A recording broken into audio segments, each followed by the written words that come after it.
लेकिन उससे पहले मैं आपको मकर, कुंभ और मीन राशि का हाल बता दूं। मकर राशि, ये समय आपके लिए अच्छा है, अनुकूल है।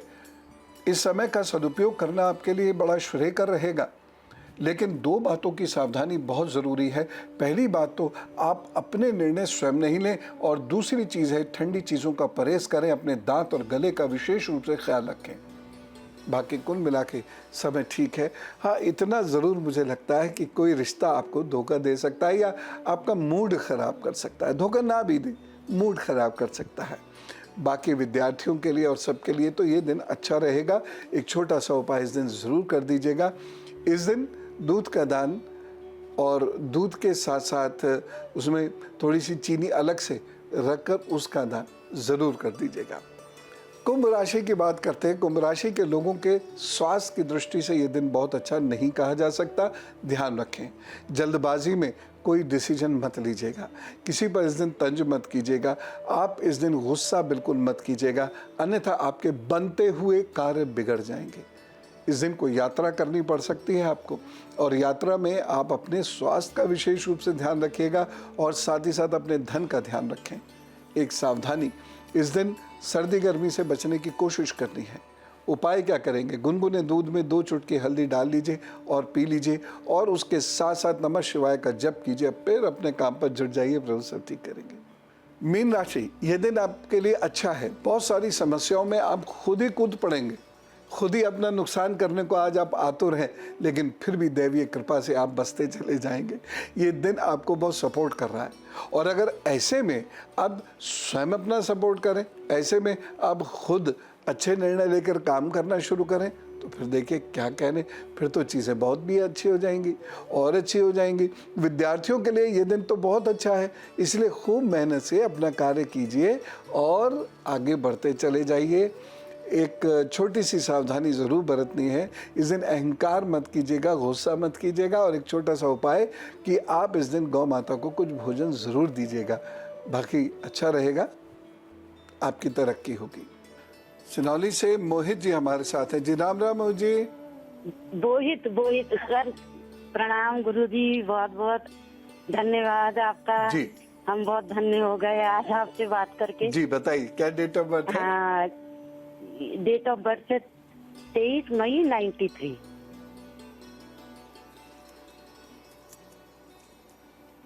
टाइम? 23 मई 93। टाइम बताइए, टाइम। टाइम दिन के 2:07।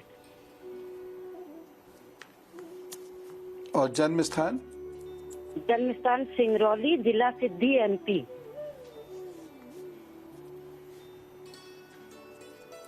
जी हाँ, सिंगरौली में जिला सिद्धि है। हाँ, ये इसका स्वास्थ्य गुरुजी कब तक ठीक रहेगा?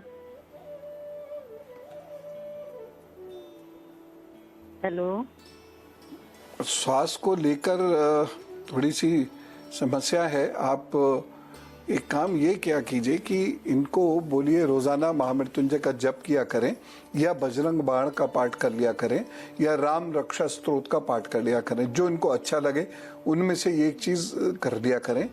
और हर महीने जो चतुर्दशी आती है शुक्ल पक्ष की, उस दिन यह शिव जी का अभिषेक करते हुए महामृत्युंजय मंत्र का एक वाला जरूर करें। यह करने से स्वास्थ्य इनका ठीक रहेगा, फिर कोई तनाव लेने की जरूरत नहीं है। और अब उनकी बात जिनका है आज जन्मदिन, तो सुनिए अपने आगे आने वाले 12 महीनों का हाल। आपके लिए आगे आने वाले 12 महीने बहुत अच्छे हैं। रुके हुए कार्य आपके आगे बढ़ेंगे और बहुत सारी परेशानियों से आप मुक्त होंगे। अगस्त से लेकर नवंबर तक का समय विशेषकर ऐसा है जिसमें आप अपने रुके हुए कार्य को बना सकते हैं। नई नौकरी, नया व्यापार, नई किस्म की पढ़ाई आदि के लिए ये समय उपयुक्त है। तो संकल्प शक्ति को मजबूत करके अपने काम पर आप जुट जाइए। लेकिन इन 12 महीनों में माता के साथ आपको अपने संबंध बढ़िया करने पड़ेंगे, उनकी सेहत का भी बहुत ज़्यादा ख्याल रखना पड़ेगा। साथ ही साथ आपको अपने होने वाले जीवन साथी के साथ, यदि ऐसा तो आपको संबंध अच्छे रखने पड़ेंगे, नहीं तो उसमें परेशानियां आ जाएंगी। कुल मिला के ये समय है तो बहुत अच्छा, लेकिन निर्णय सोच समझ कर लेना है। जल्दबाजी में निर्णय लेना, ओवर कॉन्फिडेंट होकर निर्णय लेना, बदले की भावना से निर्णय लेना, बहुत खुश हो गए तो निर्णय ले बैठे, बहुत दुखी हो गए तो कुछ भी निर्णय ले बैठे, इन सब चीज़ों से आपको बचने की कोशिश करनी होगी। आपके लिए फरवरी, अप्रैल और अगली जुलाई ये बहुत अच्छे महीने होंगे। इसमें आपको काम करने का या कुछ नया सीखने का बहुत अच्छा मौका मिलेगा और उससे लाभ भी होगा। अब उपाय क्या करेंगे? एक सफ़ेद रंग का धागा माता जी के हाथ से अपने गले में ज़रूर धारण कर लीजिए और एक नियम बना लीजिए कि सोमवार और शुक्रवार के दिन दूध या दूध से बनी हुई चीज़ें 8 वर्ष से छोटी कन्या को अवश्य दिया करेंगे, और वो भी बहुत प्यार से और सेवा भाव से। और ये कन्या ज़रूरतमंद होनी चाहिए, घर की कन्या को नहीं देना है। ये उपाय कर लीजिए, प्रभु ज़रूर आप पर कृपा करेंगे। जन्मदिन शुभेच्छा। और अब धर्मशास्त्र से आज मैं शंख की बात बता रहा हूँ। प्रत्येक घर में शंख अवश्य होना चाहिए, और होना ही नहीं चाहिए, बजना भी चाहिए। होता बहुत घरों में है, बजता नहीं है। क्यों बजना चाहिए? क्योंकि शंख बजाने से समृद्धि आती है। शंख बजाने से और पूजा स्थल में रखने से अरिष्ट का नाश होता है, यानी नुकसान होना कम होता है, बुरी चीज़ें होना बंद होती हैं, सकारात्मकता जीवन में आनी शुरू होती है। शंख समुद्र मंथन से प्राप्त हुआ था, और समुद्र मंथन से प्राप्त 14 महत्वपूर्ण रत्नों में से शंख एक है। कई बार लोग पूछते हैं कि शंख किस आकृति का रखें, वह भी मैं उत्तर देता हूं। शंख की आकृति 3 प्रकार की होती है: दक्षिणावर्ती, मध्यावर्ती और वामावर्ती। जो शंख दाहिने हाथ से पकड़ा जाएगा, इधर लगेगा, वह दक्षिणावर्ती होता है। जो शंख का जो फ्लैप है इधर साइड में खुल रहा होता है, ठीक है, वह वामावर्ती होता है। और जिस शंख का मुंह बीच में से होता है, ऐसे ऐसे होता है, बीच में से उसको पकड़ के बजाया जाता है, वह मध्यावर्ती शंख होता है। ठीक है, मध्यावर्ती और दक्षिण वृत्ति शंख ये सामान्य रूप से उपलब्ध नहीं होते हैं, ये बहुत कठिनाई से उपलब्ध होते हैं और इतने दुर्लभ होते हैं कि ये मूल्यवान भी होते हैं, लेकिन होते बड़े चमत्कारिक हैं। शंख अनेक प्रकार के होते हैं: लक्ष्मी शंख, गोमुखी शंख, कामधेनु शंख, विष्णु शंख और पौंड्र शंख। आप तो सब जानते ही हैं इसके बारे में। सुघोष शंख और मणिपुष्पक शंख, शनि शंख, राहु शंख, शेषनाग शंख और इससे भी अनेक प्रकार के शंख होते हैं जो आपके घर में यदि हैं और प्रतिदिन सुबह शाम बजते हैं तो ये बहुत लाभ देते हैं। जिन लोगों को सांस की दिक्कत है, लंग्स की प्रॉब्लम्स हैं, उनके लिए ये शंख बहुत अच्छे रहते हैं। हाँ, इतना ज़रूर ध्यान रखें कि गर्भवती बच्चियाँ शंख ना बजाएं, पेट पे जोर पड़ता है, इसलिए जब संतान आ जाए फिर बजाए। ये शंख का बजाना अपने आप में बहुत सारी बीमारियों और कीटाणुओं को समाप्त करने वाला सिद्ध होता है।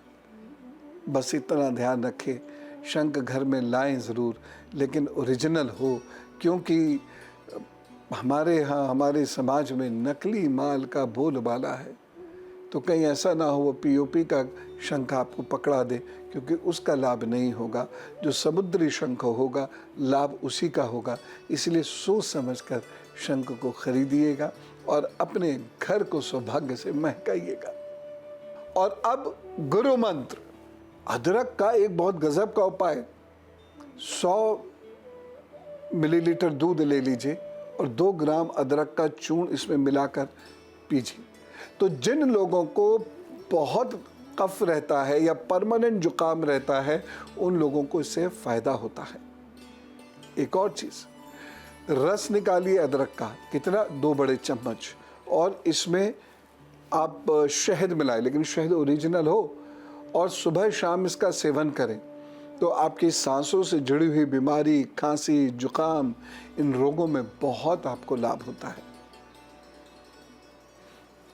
एक काम और, 5 मिलीलीटर अदरक के रस में 1/4 शहद मिला दें और इसका सुबह शाम सेवन करें तो आपका जो बैठा हुआ बुखार होता है वो भी दूर हो जाता है।